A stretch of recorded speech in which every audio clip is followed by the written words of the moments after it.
ఇష్టమా మీకు?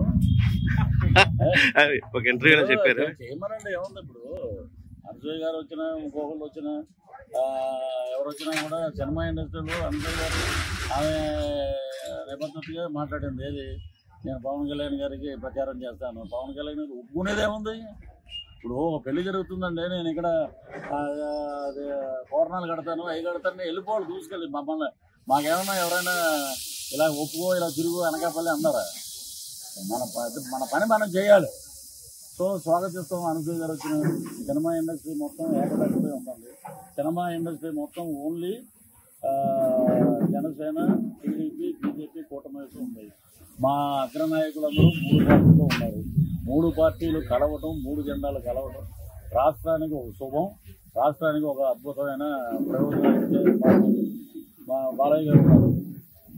ఇప్పుడు మన వాళ్ళందరూ కలిసిపోయారు అన్నారు. ఆయన హ్యాట్రిక్ మళ్ళీ హిందూపూర్ నుంచి. సో బ్రహ్మాండంగా ఉంది ఎక్కడ చూసినా. నేను ఇచ్చిన సర్వే 136 అన్నారు, పీకే సర్వే 141 ఇచ్చాడు. అదే వాళ్ళకి ఇప్పుడు అయిపోయింది. ఇప్పుడు పిచ్చోడికి పవర్ వచ్చిందనుకో ఎంజాయ్ చేస్తాడు, అయిపోయాక ఎంజాయ్ వెళ్ళిపోతాడు. అతను is ready to SIT in opposition. ఇప్పుడు ఎవరైతే మాట్లాడాడో ఉన్నారు కదా చాలామంది కూతురు యూనివర్సిటీ ఉపాధ్యాయులు, ఆడాలు కానీ మగాళ్ళు కానీ. ఇప్పుడు అంతా ఇప్పుడు ఉదయ్ గారు ఎంత నాణయాగి చేసింది. వాళ్ళ జిల్లాలోనే మంత్రి పెద్దిరెడ్డి రామచంద్రారెడ్డి గారు మాట్లాడాడే లేదు, కొన్ని లేడీ మినిస్టర్లు మాట్లాడారో లేదు. ఈ సంగతి తెలుసు కాబట్టి ఎవడో మాట్లాడారు. సో రానున్నది అద్భుతమైన ప్రజారాజ్యం. కాబట్టి ఇక్కడి నుంచి అనకాపల్లి నుంచి కొనతల రామకృష్ణ గారు రావాలి. ఆయన ఎమ్మెల్యేగా గెలిస్తే ఈ రాష్ట్రానికి మంత్రి అవుతారు. మన అనకాపల్లి నియోజకవర్గం అద్భుతంగా బాగుంటుంది. ఏ పరిస్థితుల్లో చంద్రబాబు నాయుడు గారు ఉన్నప్పుడు అద్భుతంగా ఉంది, అది ఒప్పుకోవాలి. తిరుమల అద్భుతంగా ఉంది. శ్రీనివాసరావు గారు అని ఆయన ఈవో గారు ఆయన ఉన్నారు. ఆయన చాలా అద్భుతంగా గట్టిగా ఉంటుంది. అంతకుముందు మనకి కనుమూరి పాతిరాజు గారు ఉంది. ఇతను వచ్చినప్పటి నుంచి ఇక దాచుకోవడమే కదా మొత్తం. ఎక్కడ ఏమున్నాయో దోచుకోవడం. నెయ్యిలు, ఈ లడ్లు, జీడిపప్పులు, పువ్వులు, కాంట్రాక్టులు. ఎవరైనా బోర్డు మెంబర్ అవ్వాలంటే బీహార్ జైలుకి వెళ్ళొచ్చేస్తే బోర్డు మెంబర్. విజయసాయి రెడ్డి అల్లుడు ఉన్నాడు కదా శరత్ చంద్రారెడ్డి, బీహార్ జైల్లో బెయిల్ ఇచ్చారు, బయటకు వచ్చాక బోర్డు మెంబర్. అంటే ఒక ఫండమెంటల్ పెట్టారు ఈ గవర్నమెంట్లో. జైలుకి వచ్చేస్తే బోర్డు మెంబర్ ఇస్తారు. చూడండి ఎవరైనా ఉంటే మనం అలాగా ఇలాంటి పరిపాలన తిరుమలలో ఎక్కడ చూసినా కూడా చీ అంటున్నారు, టూ అంటున్నారు. అసలు మొత్తానికి నా దగ్గర ఇప్పుడు లోకేష్ బాబు గారు రెడ్ డైరీ అన్నారు, కరెక్ట్గా టైంకి తెచ్చామో ఎదురుకుండా. నా దగ్గర ఒక డైరీ ఉంది. ఆ డైరీలో శ్రీకాకుళం నుంచి శ్రీకాళహస్తి వరకు మేము అప్పుడు ప్రచారం చేసినప్పుడు ఎవడెవడు ఏమేమి చేశాడు, ఏంటి తిరుమలలో ఏం జరిగినాయి, అవన్నీ ఒక పెద్ద కట్టే ఉంది నా దగ్గర. అవన్నీ ప్రచారంలో వాడుతూ ఉంటాం. వైసీపీ ప్రభుత్వంలో వ్యత్యాసం ఏమీ లేదు. వీళ్ళకి డబ్బు, పదవి, అధికార దాహం ఇవన్నీ ఉన్నాయి. వీళ్ళు పవన్ కళ్యాణ్ గారు నేను చెప్పినట్టు వినాలని ఈయన అంటాడు. ఆయన చెప్పినట్టు వినాలని అంటే రాయలసీమ మూత మోగిస్తాడు. అక్కడ గదిలో పెట్టి 4 బాధినా కూడా ఎవరికి తెలియదు.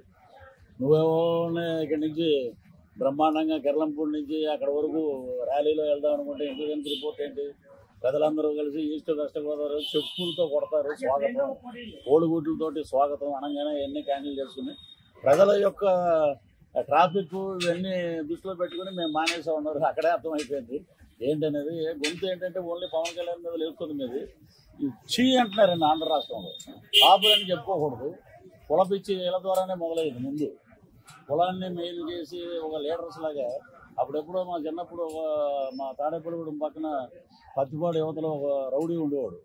ఆడు 2 కాళ్ళు పోయినాడు. ఆడ ఒక చోట కూర్చొని ఎవడైనా వెళ్తే ఏ అనేవాడు. అంటే ఎవరిని మా టేపై వెళ్ళబాకంటారా అనేవారు మాట. అలాగే వీళ్ళు ఏంటంటే దగ్గరికి వెళ్ళి చూసాక ఇది 2 కాళ్ళు లేవు కదరా అని ఉన్న తర్వాత అలాంటి వాడు ఇతను. కాపు అని చెప్పి ఉద్యమం అని చెప్పి ఏం చేశారు మీరు కాపులు? మేము అడుగుతున్నాం, ఈ జనరేషన్ అడుగుతున్నాం. ఏమీ చేయలేదు మీరు. మీ అధికార మదం కోసం, అధికార దాహం కోసం అటు పోయారు. మీరందరూ ఒక టైఅప్. ద్వారంపూడి చంద్రశేఖర్ రెడ్డి గారు, ముద్రగడ్డ పద్మనాభం గారు వీళ్ళందరూ అక్కడికి వెళ్ళిపోయి ఆ వైసీపీ ఆఫీసులో కూర్చుని ఇది కాపులు ఇలా అంటే సిగ్గు అనిపించట్లేదు. ప్రజలు అదే అడుగుతున్నారండి. 24న ఇస్తారు సమాధానం గట్టిగా. 2024 ఈ సంవత్సరం 40 రోజుల్లో తీర్పు అద్భుతంగా ఉంది. వైసీపీలోకి వెళ్తే వాళ్ళ పరిస్థితి ఏముండదు. ఏమి ఉండదు అక్కడ. ఇప్పుడు ఎక్కడన్నా శుభ్రంగా గ్లాసులో హాయిగా టీ తాగుతుంది, అక్కడికి వెళ్తే గెంజి తాగడమే, ఏముండదు, ఎవడో పట్టించుకోరు. ఒకటే అసంతృప్తులు ఉన్న వాళ్ళందరికీ సరే కష్టపడి పనిచేశారు. నేను కొత్తగా 2020 నుంచి సింపథైజర్గా ఉన్నాను, మొన్న ఈ మధ్య కండువా కప్పుకున్నాను.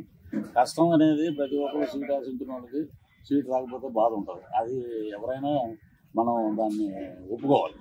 సరే, దానికి వ్యతిరేకంగా సీట్ రాకపోతే మేము వెళ్ళిపోతాం, మేము అటు వెళ్ళిపోతాం, నీ అంతు తెలుస్తాం, పరుష పదజాలంతో చాలా వరకు మాట్లాడతారు. నిన్నెవరో సరోజ అని ఒక ఆమె ఎవరో చెట్టుపల్లికి సంబంధించిన క్యాండిడేట్, ఆమె ఏదో మాట్లాడేసింది నాదెండ్ల మనోహర్ గారిని, పవన్ కళ్యాణ్ గారిని. అంటే సీట్ ఇస్తే మంచివాడు, సీట్ ఇవ్వకపోతే. ఇప్పుడు ఏంటంటే ఆయన ఎంత త్యాగం చేశారు. ఇప్పుడు పోయినసారి 110 సీట్లు ఇచ్చారు. 110 సీట్లు ఇస్తే ఏం చేశారు? ఆ కాపులు ఇవ్వాలన్నారు. అక్కడ చూపించారు. ఏంటనేది ఆ గెలిచినప్పుడు ఆడటి పోయాడు, ఆడికి చరిత్ర అయిపోయింది అక్కడితోటి. సో పవన్ కళ్యాణ్ గారు ఈసారి ఏంటి ఎలా చేశారు? ఒక దుర్మార్గుని ఎదుర్కోవాలంటే 3 పార్టీలు ఐక్యత. అక్కడ బీజేపీ ఏమి తక్కువగా కాదండి. ఒక వార్డు మెంబర్ కూడా గెలవలేనటువంటి పవన్ కళ్యాణ్ గారు మాట ఈ దేశ ప్రధానమంత్రి ఉన్నాడంటే అదే మా నీతి నిజాయితీ, అదే పవర్ ఆఫ్ గ్లాస్. ఆయన మొన్న చెప్పింది కూడా అదే, గ్లాసు పగిలే కొద్దీ పదునెక్కుద్దని. ఆయన మరి ఒక ప్రధానమంత్రి మొన్న మీటింగ్ వచ్చాడంటే వాళ్ళకి ఏ ఇంటెలిజెన్స్ రిపోర్ట్ లేకపోతే వాళ్ళు వచ్చి మీటింగ్లో ఎలా పాల్గొంటారు? పొత్తు పెట్టుకుంటే అప్పుడు ఉన్నాడు కదా జంబలగడ్డ రాంబాబు, ఇది అది ఏంటంటే ఎవరితో పొత్తు, బీజేపీతో పొత్తు ఎత్తుకుంటుంది అన్నారు. అన్నీ అయింది, వచ్చినాయి. ఇప్పుడు వాళ్ళకి పడుతుంది కింద, ఎప్పుడు ఏమవుతుందో తెలియదు. ఇలాంటి చరిత్రలతో నేను ప్రతిసారి బై రోడ్డు వెళ్తుంటానండి. నేను ఫ్లైట్కి కూడా వెళ్ళను. వెళ్ళి ప్రతి గ్రామాల్లో ప్రతి చోట నేను అడిగిన ప్రతి చోట ఒకే మాట చెప్తున్నారు. ఏంటంటే ఈసారి మార్పు తక్కువ ఉంది. 136 సీట్లు, 20 పార్లమెంట్ సీట్లు గ్యారంటీగా కూటమి గెలుస్తుంది. ఇప్పుడు ఇక్కడ ఫ్రాడ్ జరుగుతుంది. ఏమన్నా మనం ఏంటి సిన్సియర్గా మనం అద్భుతంగా ఎదుగునండి, ఇక్కడ ఫ్రాడ్ జరిగింది అంటే ఏందన్నా ఏం మాట్లాడుతున్నారన్న మీరు? ఫ్రాడ్ ఏం జరిగింది అంటే మన రెడ్లన్నా రెడ్డిగా వెళ్ళండి అని అనేసి నేను సంతకం పెట్టేసి ఇచ్చేసాను. నేను సీఎం ఆఫీసులో ఇచ్చేసాను 3వ నెలలోనే. తర్వాత నా మీద ఒక ఎలిగేషన్ వేశారు. ఒకటి, మీరు జర్నలిస్ట్ మిత్రులు ఆలోచించండి. పృథ్వీరాజ్దే ఒరిజినల్ వాయిస్, అంబటి రాంబాబుదే ఒరిజినల్ కాదు, ఫేకు. అవంతి శ్రీనివాస్కి ఫేకు, ఆడ గిఫ్ట్ చూపించేది అది ఫేకు. అంటే నేను ఎందుకు నాది ఒరిజినల్ అన్నారు?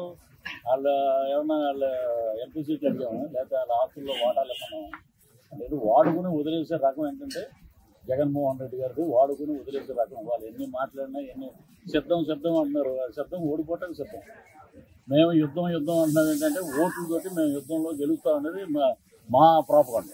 గాజు గ్లాస్ అంటే ఎందుకు చెప్తున్నామంటే మా ఇక్కడ ఉన్న వాళ్ళందరికీ కొనతల రామకృష్ణ గారు తెలుసు.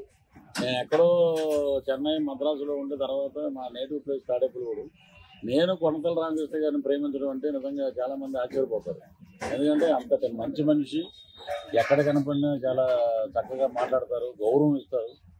ఆయన 9 ఓట్లతో గెలిచి పార్లమెంట్లో చరిత్ర సృష్టించి మనకు ఉన్నటువంటి 7 నియోజకవర్గాల్లో ఎంపీగా ఆయన ఉన్నప్పుడు 7 నియోజకవర్గాలు 7 నియోజకవర్గాల అభివృద్ధి వైపు తీసుకెళ్లారు. అలాగే మన రైల్వే స్టేషన్లో మేము అప్పుడు శ్రీయాంజనేయం షూటింగ్ వస్తుంటే అప్పుడు అడిగాం, మేము ట్రైన్లో దిగినప్పుడు అనకాపల్లిలో 1వ నెంబర్ ప్లాట్ఫాము ఆయన వల్లే జరిగిందన్నది. తర్వాత రోడ్డు విస్తరణ కానీ ఫ్లైఓవర్లు కానీ అన్నీ బాగా జరిగినాయి. 2004లో వారు గెలిచి ఎమ్మెల్యేగా అనకాపల్లి నుంచి మంత్రి అయ్యాక చాలా డెవలప్మెంట్లు చేశారు. ఈరోజు రోడ్డు విస్తరణలో ఏం చేశారు, కాంప్లెక్స్ లేని మరి ఎంతో కొంత నిరుద్యోగ సమస్య కూడా తీరింది. ఇన్ని రకాలుగా ఉన్నటువంటి ఆ మంచి మనిషిని మనం గెలిపించుకుంటే మన శారదా నదికి వచ్చిన వరదలకి అప్పుడు ఆయన 2009 అనుకుంటా, 2009 2004లో వరదలు వచ్చింది. వదులుగా ఉన్నారు. ఇలాగా రకరకాలుగా మరి ఎన్నో కార్యక్రమాల వైపు పేదవాడి కోసమే ఆలోచించారు. ఎప్పుడున్నా కూడా మేము అడిగేవాళ్ళం, సార్ చాలా పార్టీలు వస్తున్నాయి, మీరు మిమ్మల్ని అడుగుతున్నారు, మీరు వెళ్ళిపోవచ్చు కదా అంటే నాకు అలాంటి పదవి మీద ఆశ లేదు అన్నారు. ఒక నీతి నిజాయితీగా ఉన్నటువంటి పవన్ కళ్యాణ్ గారి వైపు ఎందుకు అడుగులు వేశారంటే ఈయనతోటి ఉంటే నేను కాదు మా అనకాపల్లి బాగుపడతారు. అనకాపల్లి కోసం నేను ఎమ్మెల్యేగా నిలబడుతున్నాను. అనకాపల్లి అభివృద్ధి కోసం నేను పాటుపడాలి, మా ప్రజల్ని బాగా బ్రహ్మాండమైన స్థాయిలో చూడాలి, ఇక్కడ డెవలప్మెంట్ కావాలని చెప్పి నేను జనసేనలో జాయిన్ అయ్యాను. కాబట్టి మన రామకృష్ణ గారికి, అలాగే మా ఎంపీ గారు సీఎం రమేష్ గారు బీజేపీ అభ్యర్థి, ఉమ్మడి అభ్యర్థి, కాబట్టి ఇద్దరికీ అద్భుతమైన మెజార్టీని ఇచ్చి ఒకరిని పార్లమెంట్కి, ఒకరిని అసెంబ్లీకి పంపించాలని చెప్పి మనస్ఫూర్తిగా అనకాపల్లి ప్రజలకి విజ్ఞప్తి చేస్తూ జై జనసేన, జై కూటమి.